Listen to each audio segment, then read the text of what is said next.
이번에는 지선에 대해서 알아보겠습니다. 지선. 자, 지선이라고 하는 것은 그림으로 그려보게 되면 여기에 지지물이 있다. 대부분 이제 철근 콘크리트 주를 의미하게 되는데 이렇게 땅이 이렇게 있다라고 볼게요. 자, 그럼 전선이 이렇게 올 것입니다. 그러면 이 지지물은 힘을 이러한 방향으로 힘을 받게 되겠죠.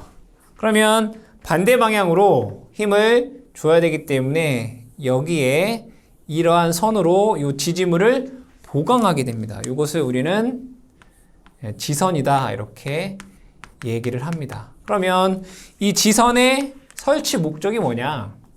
첫 번째, 이 지선의 설치 목적. 당연히 뭐겠어요? 보강하는 거죠. 그죠? 지지물의 강도를 보강한다. 지지물의 강도를 보강. 근데 여기에서 중요한 것은 이 지선은 우리 지지물은 뭐가 있어요? 철탑, 철주, 철근 콘크리트주, 목주 있어요. 근데 이 지선은 이 철탑에서는 사용하지 않습니다. 근데 철탑에서 사용할 때가 있는데 6개월 이하의 임시로 사용하는 경우 지선을 사용할 수 있지만 일반적으로 철탑에서는 지선을 사용하지 않는다라고 여러분들이 기억을 해주시고요. 두 번째로는 전선로에 전기가 지나가는 전선로의 안정성 확보. 안전성 아닙니다. 안정성이에요. 안정성이라고 하는 것은 현재 평형 상태를 유지하려고 하는 성질을 의미합니다. 즉 지금 이러한 힘이 평형이 되게끔 유지하려고 하는 그런 안정성을 확보하기 위해서 이 지선을 설치합니다. 그러면 두 번째로는 지선의 종류에 대해서 한번 알아보겠습니다. 지선의 종류. 첫 번째로는 보통지선. 보통지선. 그림으로 하면 여러분들 조금 이해하기가 편하겠죠. 그림으로 하게 되면 그냥 일반적인 지선이에요. 지지물이 이렇게 있고요. 이 지지물에 이렇게 연결되어 있는 이것을 우리는 보통의 지선이다 라고 얘기를 합니다. 다른 말로 얘를 일류지선. 즉, 이 전선로가 끝나는 점에서 사용되는 이 지선을 우리는 보통지선. 전선로가 끝나는 지선. 즉 뭐예요? 전선로 종단에서 사용되는 지선을 우리는 보통지선이다 라고 얘기를 합니다. 두 번째로는 수평지선이에요. 수평지선. 자, 마찬가지로 여기에 지지물이 이렇게 있어요. 그럼 지선은 우리가 어떻게 연결해야 될까요? 지선을 이렇게 보통지선은 이렇게 연결을 해야 돼요. 근데 만약에 이 부분이 지선을 설치해야 될 지점이 도로라든가 또는 하천일 경우가 있겠죠. 그럼 하천이나 도로 같은 경우에 여기 지선을 설치할 수가 없어요. 그래서 이렇게 설치하지 않고 예를 들어 도로라고 하면 이 도로를 지나서 여기에 이러한 보조 지지물을 써요. 보조 지지물. 그리고 나서 지선을 요렇게 그리고 요렇게 해주는 요것을 우리는 수평지선이다 라고 얘기를 합니다. 즉 도로나 하천 등에서 이런 보조 지지물을 써서 설치하는 지선을 우리는 수평지선이다. 세 번째, 가공지선이에요. 가공지선. 자, 가공지선이라고 하는 것은 요 수평지선과 좀 유사해요. 여기 보시게 되면 여기 지지물이 이렇게 있어요. 지지물이 이렇게 있는데 그럼 얘도 마찬가지로 지선을 이렇게 설치해야 될 거 아니에요. 근데 여기에 똑같이 도로나 하천이 있으면 여기에 보조 지지물을 써서 이렇게 연결해야 될 거 아니에요. 근데 공교롭게 여기에 또 다른 지지물이 이렇게 있더라 이거예요. 그러면 얘를 요 보조 지지물을 쓰지 않고 여기에 다른 지지물을 이용해서 요렇게 설치하는 것. 요렇게 설치하는 이것을 우리는 가공지선이다. 이렇게 얘기를 해요. 아시겠죠?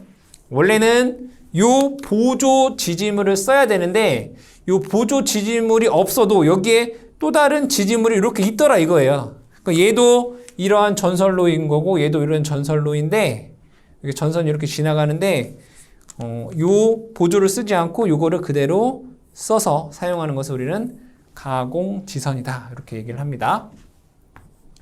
자, 네 번째로는 공동지선이에요. 공동지선. 공동지선은 지지물 대지가 이렇게 있고 여기에 지지물이 이렇게 있어요. 그리고 전선이 얘는 이쪽으로 이렇게 연결되어 있고요. 그리고 이쪽에는 또 지지물이 이렇게 있어요. 근데 얘는 전선로가 이쪽으로 이렇게 연결되어 있어요. 그러면 얘와 얘를 공동으로 양쪽으로 이렇게 묶은 거. 이렇게 묶은 것을 우리는 얘를 공동지선이다 라고 합니다. 다섯 번째는 Y지선. Y지선은 여기에 이러한 전주가 있을 때 대지가 이렇게 있고 완철이 이렇게 2단으로 되어 있다 이거예요. 2단. 그러면 전선이 얘가 이렇게 연결되어 있고 얘가 이렇게 연결되어 있을 때 자, 왼쪽으로 작용하는 힘이 너무 크잖아요. 그죠? 그러면 지선 한 개로는 조금 어렵다라고 판단될 경우에 여기서도 지선을 내리고요. 여기서도 지선을 이렇게 두 개를 내리는 거예요. 이렇게. 상하로 해서 그럼 이것을 우리는 Y지선이다 라고 얘기를 합니다. 자, 그 다음에 여섯 번째는 궁지선이라고 해요. 궁지선은 자, 대지가 이렇게 있고요. 여기에 지지물이 이렇게 있어요. 그러면 이 지지물에 지선을 이렇게 연결을 할 거예요. 그런데 여기에 만약에 어떠한 건물 같은 게 이렇게 그러니까 우리 건조물이라고 하는데 건물 같은 게 이렇게 있다라고 하면 이 지선을 설치할 수 있는 공간이 안 나오겠죠. 그래서 얘를 어떻게 하냐면 여기에 이렇게 어떤 구조물을 써서 지선을 이렇게 연결하는 것을 우리는 얘를 궁지선 이렇게 한다 이거. 그래서 여러분들이 지선의 종류에서 보통지선, 수평지선, 가공지선, 공동지선, Y지선, 궁지선이 어떠한 모양인지만 여러분들이 조금 기억을 하시면 되겠습니다. 자, 그러면 여기에서 세 번째로는 이 지선의 구비 조건을 한번 볼게요. 세 번째는 지선의 구비 조건입니다.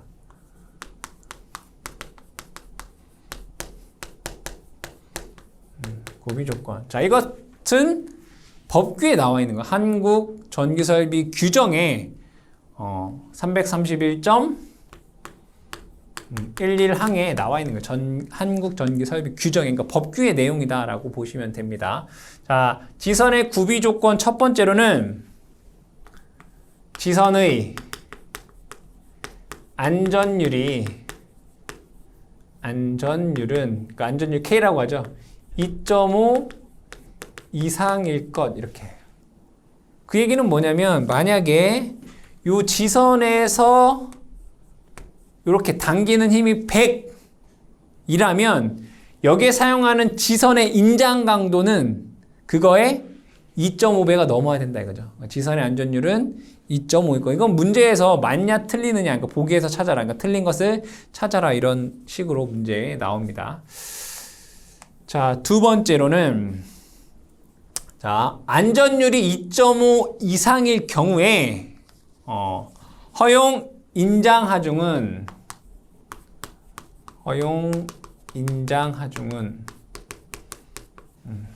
4.31 kN 이상이어야 된다. 근데 여러분들 교재에서는 여기 얼마라고 되어 있냐면 얘가 440kg으로 되어 있어요. 그러니까 킬로그램 단위로 하게 되면 440kg이고요. 뉴턴 단위로 하게 되면 4.31 킬로 뉴턴이에요. 그러니까 여러분 1kg이 9.8 뉴턴이잖아요. 그러니까 이 4.31 킬로 뉴턴을 9.8로 나누면 440kg이라는 값이 나와요. 그러니까 허용 은자가정은 뭐 4.31 킬로 뉴턴 이상일 것 또는 440kg 이상일 것 둘 다 가능한 내용이고 실제 규정 법규에는 4.31 킬로 뉴턴의 단위로 나와 있습니다. 그래서 문제는 이렇게도 나올 수도 있고 440으로도 나올 수 있기 때문에 둘 다 기억을 해 주셔야 됩니다. 세 번째, 자, 이 지선이 연선으로 되어 있는 경우, 그러니까 연선이 뭐죠? 여러 개의 소선으로 꼬아서 만든 선이 연선인 거죠. 이때 소선은, 그러니까 소선은 연선을 이루고 있는 작은 선이죠. 소선은 세 가닥 이상이어야 된다라고 되어 있습니다. 자, 네 번째, 이때 소선의 직경은 2.6mm 이상이어야 된다 라고 되어 있고요. 그 다음에 여기 보시면 여기는 사실은 여기 철봉이 이렇게 되어 있어요. 철로 쇠로 된, 그러니까 정확히 얘기하자면 아연 도금 철봉이에요. 이 철봉은 여기로부터 지표면으로부터 30cm 이상 높게 여기까지 나와 있어야 된다 이거예요. 그래서 아연 도금 철봉은 지표상 얼마야 된다는 얘기예요? 30cm 이상이어야 된다라는 것 있겠고요. 그 다음에 여섯 번째, 높이 볼게요. 여기 높이, 지선의 높이. 근데 우리가 아까 수평 지선에서 이런 거 있었어요. 여기가 이렇게 되어 있고 지지물이 이렇게 있어요. 그러면 여기가 만약에 도로라고 한다면 얘는 이렇게 수평 지선을 이렇게 써야 된다고 했어요. 그렇죠? 그럼 만약에 여기는 여기서부터 여기까지는 도로예요. 도로. 그리고 여기서부터 여기까지는 예를 들어 인도예요. 인도. 사람이 다니는 게. 도로의 최소 높이는 요 지선과 도로 간의 최소 높이는 얘는 5m이고요. 그 다음에 인도와 요 지선과의 최소 높이는 2.5m예요. 그래서 높이를 얘기할 때 도로는 이 지선의 높이가 5m 이상 되어야 되고요. 인도 또는 뭐라고 할까요? 보도, 사람이 다니는 보도는 2.5m 이상이 되어야 된다. 이건 법에 대한 내용이에요. 그러니까 여러분들 전력공학에서도 이런 것들이 다루고 있기 때문에 이 내용을 암기해 주셔야 된다. 아시겠죠? 자, 그 다음에 네 번째로는 지선의 가닥수입니다. 네 번째, 지선의 가닥수. 지선의 뭐라고요? 가닥수.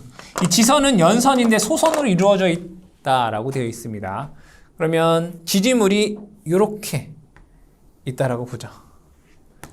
이때 전선이 여기에 이렇게 연결이 되어 있어요. 이렇게. 그럼 여기에서 얘가 이쪽 방향으로 작용하는 힘이 있을 거예요. 얘를 T라고 보죠. 수평 장력. 정확히 얘기하면 지지물에서의 수평 장력이죠. 수평 장력. 그러면 이 지지물이 넘어가지 않으려면 똑같은 크기의 힘이 얘도 여기에 이렇게 작용이 돼야 돼요. 그래야지 얘가 넘어가지 않겠죠. 그때 지선은 분명히 이렇게 설치가 될 것입니다. 그렇죠? 이렇게 지선이 연결될 거예요. 그럼 각도를 볼게요. 그럼 여기를 제가 세타라고 보면 그럼 똑같이 여기도 세타가 되겠죠. 이때 요 지선 방향으로 작용하는 힘을 제가 편의상 T0다라고 볼게요. T0. 그럼 여기에서 코사인, 즉 코사인 세타는 T0분의 T 이렇게 쓸 수 있어요. T0분의 T. 근데 우리가 알고 싶은 건 뭐예요? T0예요. 지선 방향으로 작용하는 장력. T0는 뭐라고 쓸 수 있어요? 코사인 세타분의 T라고 쓸 수 있다. 그쵸? 그러면 여기에 사용되는 지선의 인장 강도는 요거에 안전율을 곱하면 되잖아요. P라고 쓸까요? P는 T0 곱하기 안전율 K예요. 안전율이 얼마예요? 2.5 이상. 그쵸? K예요. 그럼 얘를 다시 한번 적게 되면 코사인 세타분의 T 곱하기 K다라고 쓸 수 있어요. 이게 뭐라고요? 인장 강도예요. 그러면 결과적으로 내가 알고 싶은 것은 소선의 가닥수예요. 그죠? 소선의 가닥수라면 N. 근데 여기에서 요 인장 강도라고 하는 것은 뭐라고 구할 수 있어요? 소선 한 가닥의 인장 강도 곱하기 소선수 이거네요. 그쵸? 소선 한 가닥당 힘을 소선의 개수를 곱하면 얘가 전체 인장 강도가 되는 거잖아요. 그럼 내가 알고 싶은 게 뭐라고요? 소선의 가닥 수. 그러면 소선 한 가닥의 인장 강도를 제가 편의상 A라고 볼게요. 그럼 소선 수는 이 전체 인장 강도를 A로 나누면 돼요. 그러니까 얘를 A로 나누면 된다고. 그래서 코사인 세타분의 T 얘를 뭘로 나눈다고요? 소선 한 가닥당 인장 강도 곱하기 안전율 K로 하면 우리가 소선의 가닥수를 구할 수 있다 이거예요. 그런데 여기에서 중요한 것은 무조건 이 소선의 가닥수는 3 이상이 되어야 돼요. 만약에 이 계산했는데 1 나왔다라고 해도 답은 뭐라고요? 3이라고. 왜? 여기 이렇게 돼 있잖아요. 소선은 3가닥 이상으로 해야 된다 이거예요. 그래서 얘가 어떠한 값이 3보다 작을 때는 무조건 3 되어야 되고요. 만약에 이 계산값이 뭐 4.5다라고 하면 무조건 얘는 소수점 뭐예요? 절상해야 되죠. 4.5보다 큰 5가닥이 돼야 된다. 그래서 얘는 소수점은 뭐 한다? 네, 절상한다. 그냥 올림으로 한다 이거예요. 그래서 여러분들이 요 지선의 그 소선 가닥수를 구할 때 그 최소값은 3이고 소수점이 나오면 무조건 어떻게 해라? 절상하라 라는 요 내용 기억을 해두시고 문제에서 요 소선의 뭐 가닥수를 뭐 구하여라 이런 문제가 나오기 때문에 요 공식을 잘 기억해 주시기 바랍니다.